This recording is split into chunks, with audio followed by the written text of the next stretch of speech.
The following podcast contains strong language and adult themes and is intended for mature audiences. Listener discretion is advised. Lenke Digital presents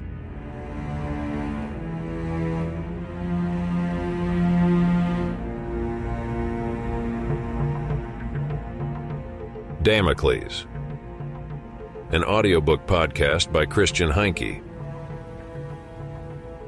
Chapter 9. The Body. 15 years, 3 months, 7 days, 5 hours, and 48 seconds had passed since her forced sleep. Siv opened her own eyes again. A gray film obscuring her vision. The years of exposure had left her eye sockets clogged with the residue of the dust. She wiped it off and had to cough. Even this discomfort felt like a miracle. Just to experience the physical sensation, any sensation, was nothing short of extraordinary. She brushed the dust from her body. Then she pulled a cloak from the shoulders of one of her deactivated sisters and put it on herself. Then she walked over to the destroyed robot and wrestled the silver box from its stiff grip. She closed the lid and slipped it into her coat pocket. The robot was destroyed, and Joseph Lenke was dead. It was beyond her power to do anything about it. Accepting this unchangeable truth, Siv recognized her only remaining duty, to fulfill the promise she had made to save the girls. But first she had to get through the next few minutes. Her energy levels had been diminishing. Michael Holborn's energy level back then was worse. He has been disabled for over 70 years, but she was nowhere near full capacity, so she would have to take more lives. Joseph would not have approved. He had a moral compass as solid as Holborn's. But Joseph was dead now. There was nothing she could do about it. She had to think of her own survival. As always. She entered the desolate hallway. A loudspeaker on the wall crackled. "Well, well," Bridget said. "The rumors about your kind are true. No mercy. But guess what? Neither do I." Siv wanted to answer, but her dry throat stifled any words. A harsh cough broke out, releasing a cloud of dust that hung in the air. She wiped her mouth. "And what do you plan on doing, darling?" She spat, her voice defiant. "Unlike me, you don't have a physical form." Without warning, a bullet grazed Siv's arm.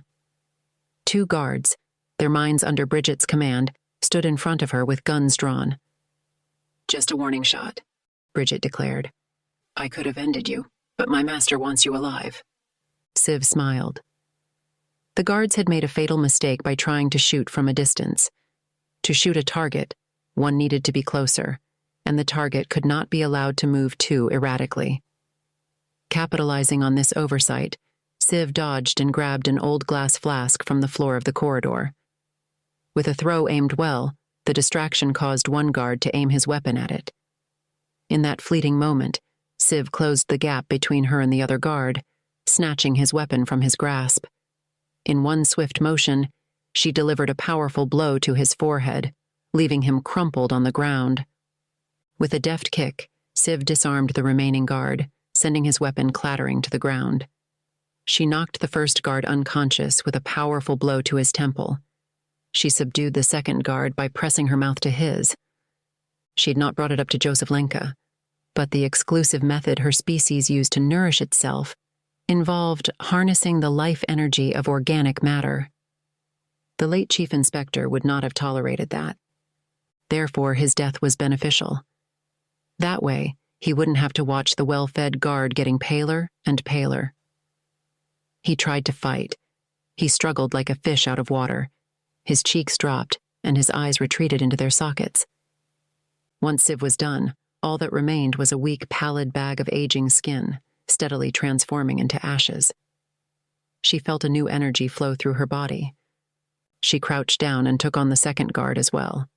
Luckily, he was still unconscious. Therefore, he felt nothing. His legs kicked only so slightly when Siv took hold of his life's energy as well. Then it ended. Siv had blood on her face from the guard. It came from the cut on his forehead. Siv wiped it from her face. Now it looked like she was wearing war paint, but that was true somehow. "So, darling, is there anything else between me and your master?" Silence. Only the crackling of static came from the speakers. Bridget refused to answer. Siv chuckled and made her way to the lab, ready to face whatever awaited her. She felt the life energy of the guards pulsing through her artificial veins. She opened the door. The two girls were still unconscious. Siv first looked for something to clean her face with. She didn't want to frighten the girls. She found a sink and a rag and washed the blood from her face. In a drawer, she found duct tape. To dress the wound on her upper arm, she used it as a bandage. She found a cannula of smelling salts. She opened it and held it in front of the two teenagers. The two opened their eyes. They wanted to scream, but Siv gestured for them to be quiet. "It's all right. I'm here to get you guys out of here. Your parents sent me." "Really? Mom and Dad are okay?" Siv nodded. The two of them would learn the truth soon enough. "Right now we need to get out of here. There are 2 dead people outside. They're security guards." Both girls nodded. "We know them. And they're really dead?" "They are. I had to take them out, unfortunately." "How did you do it?" the older girl asked. "I have certain abilities." "What abilities?" "Enough questions, girls.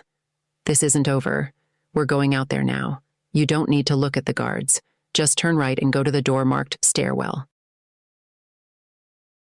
The girls walked out of the door.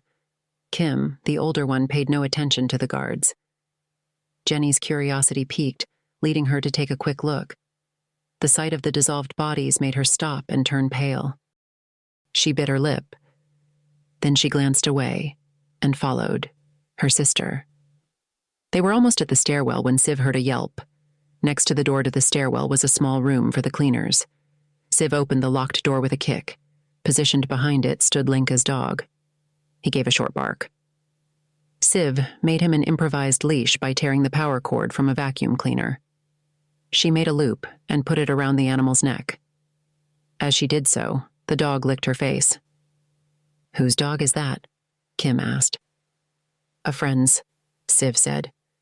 "He didn't make it, unfortunately, but he would have wanted us to take his dog. Her name is Sam." The dog gave a short woof to confirm that was indeed her name. "Hi, Sam," Kim said, petting him. "Hi," Jenny said as well. "There you go, girls. Jenny, you're the one Sam seems to like.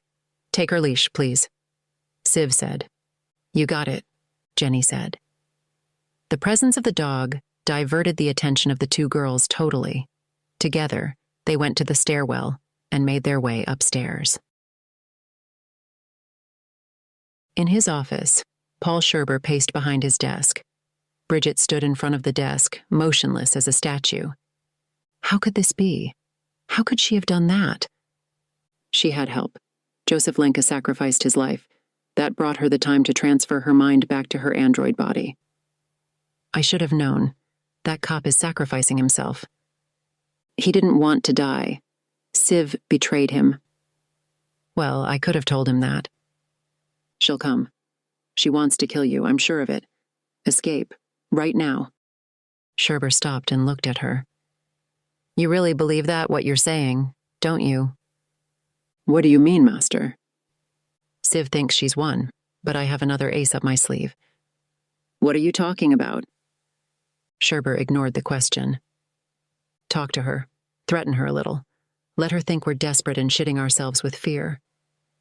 But the situation is very threatening, Master. Without the guards, I can only protect you from her to a limited extent. I have very little ability to manipulate the environment of the complex. Scherber grinned. Then isn't it a good thing we're not alone in the problem? The climb was arduous. The staircase had not been renovated. Few lights were working. Rainwater dripped down from far above. The girls trudged their feet up the stairs, drained of energy. After 4 flights, Jenny needed a rest. Sam the dog took the opportunity to mark his territory. Is it much farther? Asked Kim. I'm afraid so. The light flickered.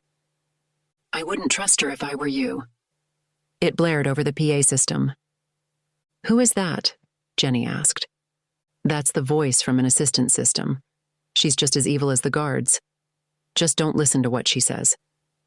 You should listen to me, Kim and Jenny. You can't trust her. Why would she say that? Jenny asked. Has she told you the truth about your parents yet? What about our parents? Go ahead. Ask her. Not now, Siv said. Tell us what about our parents right now. Siv sighed. I'm afraid they're dead. I'm sorry. Dead? Did you kill them? Kim asked, taking a step away from Siv. What? No, of course not. Come back. Only I can protect you. Jenny put a foot lower. Maybe that voice is right, Kim. Maybe she's the bad guy here. Siv stood in the girl's way. Honestly, I don't care what you want. I promise to get you out of here. I can knock you unconscious and carry you up. But honestly, I'd rather you walk yourselves. So get your damn asses in gear, you hear me? The girls turned pale, their eyes filled with tears. Come on, move, Siv yelled at them. The girls continued to run upstairs. Siv picked up the dog leash Jenny had dropped and followed them. 4 floors remained until reaching the top when Siv spoke. Stop. Kim and Jenny, out of breath, paused. This floor underwent a lavish renovation. It stood out like a fresh apple in a basket of rotten fruit. Why are we stopping? Kim asked. Our paths part here.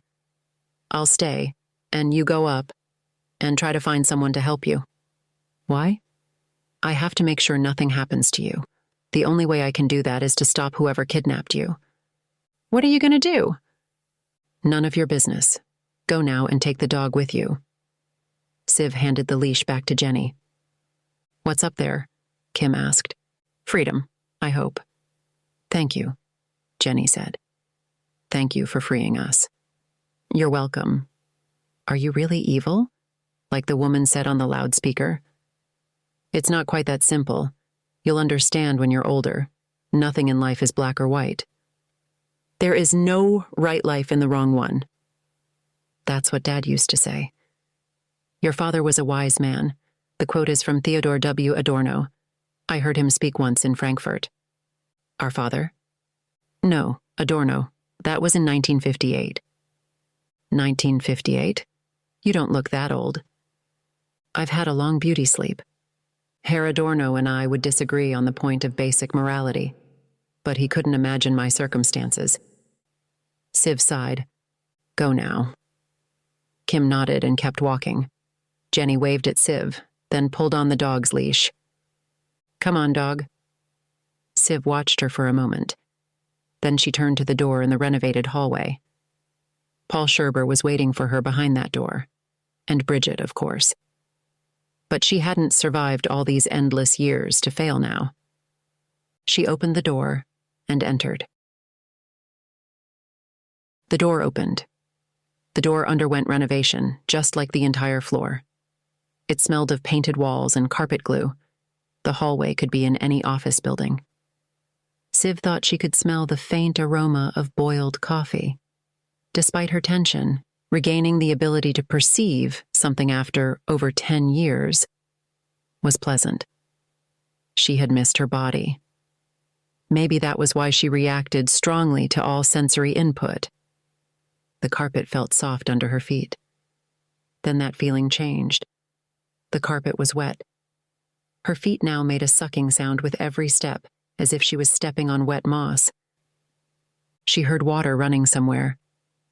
Someone had flooded these offices. Her wet feet felt cold, but Siv enjoyed that too. She took off her coat. She was preparing for a fight and didn't want to feel constricted by it. Before she dropped the coat on the wet carpet, she took out the silver box and the guard's gun.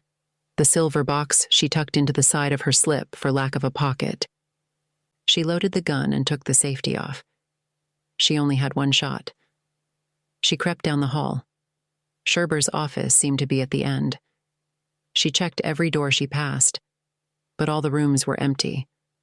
Most of them were offices with desks and couches for employees who were working with their implants.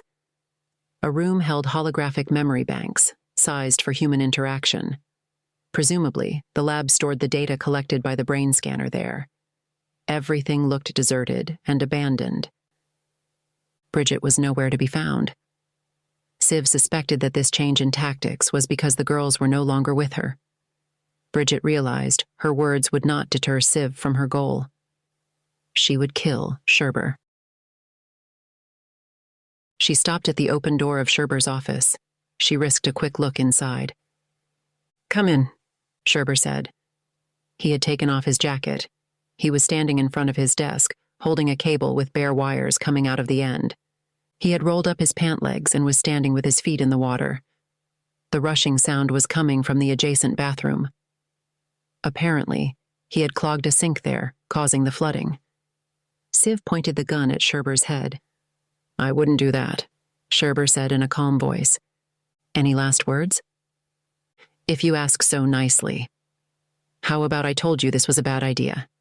If I were you, I'd throw the gun away. Then we can talk." Civ put her finger to the trigger. Scherber licked his lips. "If I drop the cable, we'll both get fried." Civ looked at the cable in Scherber's hand. It was a power cable. Civ assessed her options. Her body could tolerate higher voltages than a human's, but she couldn't estimate whether she would survive such an electric shock. "I think you're bluffing, Scherber. You don't want to die. And I think you don't want to die either. After all, you just repossessed your pretty body." Civ thought. Other methods existed to eliminate Scherber. She didn't need a gun. Then again, she didn't trust Scherber. "Screw that. I'll take my chances," she said and pulled the trigger. The bang in the office was deafening. The shot hit Scherber right between the eyes, but instead of a bullet hole, a grin appeared on Scherber's face. The bullet had gone right through him. It slammed into the display on the back wall of the office, creating a spider web of shattered glass in the clear blue sky. Scherber's appearance flickered. The cable in his hand dissolved. As if by magic, Scherber stood before Civ, fully clothed again. He had his hands in his pockets and was rocking back and forth on his shoes. Although they were standing in the water, the expensive leather did not get wet. "The boy," Civ whispered. "That's right," said the assistant. He looked at the ceiling. "Bridget, dear, would you be so kind?" he asked. "I'd be happy to," Bridget said from the installed speakers. Civ felt incredible pain as Bridget ran a strong current through the water. Wincing, she fell to the floor. "That's enough!" the boy exclaimed. Bridget appeared, beside him. She eyed the still twitching Civ. "I think you'll be all right here," she said to the boy. "Sure thing," he replied. He went over to Civ. The twitching had stopped. Her now lifeless body smoked. The electrocution had charred the female android's hair. The heat clouded her blue eyes. "Yep," confirmed the boy. "She's clearly had enough." "The master doesn't want the silver box to be affected," said Bridget. "I'll send a service robot over to collect it and remove the body, and shut down the water." "You got it," the boy said, tapping his finger against an invisible brim of his hat. "What about the girls?" "They're being taken care of by our master right now," Bridget replied. Panting, Kim and Jenny reached the exit of the stairwell along with the dog. They rushed out and found themselves in a parking garage. Inside, they found various electric cars and drone limousines parked. "Can you fly one of them?" Jenny asked. "I'm sure there's an emergency program. Anyway, we can use one of these things to call for help." The dog barked. Then he yowled and rubbed his paws over his head and ears. "What's wrong with him?" Kim asked. "I don't know. I think something is frightening him." Barking, the dog tore loose and ran back to the stairwell. "Stop it!" Jenny shouted. "Come back here." She turned to Kim. Motionless, she just stood there. The color drained from her face, leaving her pale. Urine was running down her leg. Jenny turned around. In front of them stood a man in a suit. Paul Scherber. Hello, he said. Kim froze in place. Jenny grabbed her sister by the arm and wanted to run, but Kim did not move. Come on, Kim. We have to go, Jenny screeched. But Kim did not move. Jenny stopped screaming. It felt like an alien force was clutching her spine and tethering it with strings. Then she felt herself move, doing nothing. Kim did the same. That's a good girl, Scherber said. I could take you out too, but then I'd have to drag you all the way to the elevator. I'd break my back. They walked to the elevator with muted steps and wide eyes. Both girls cried silent tears. There was no glimmer of hope.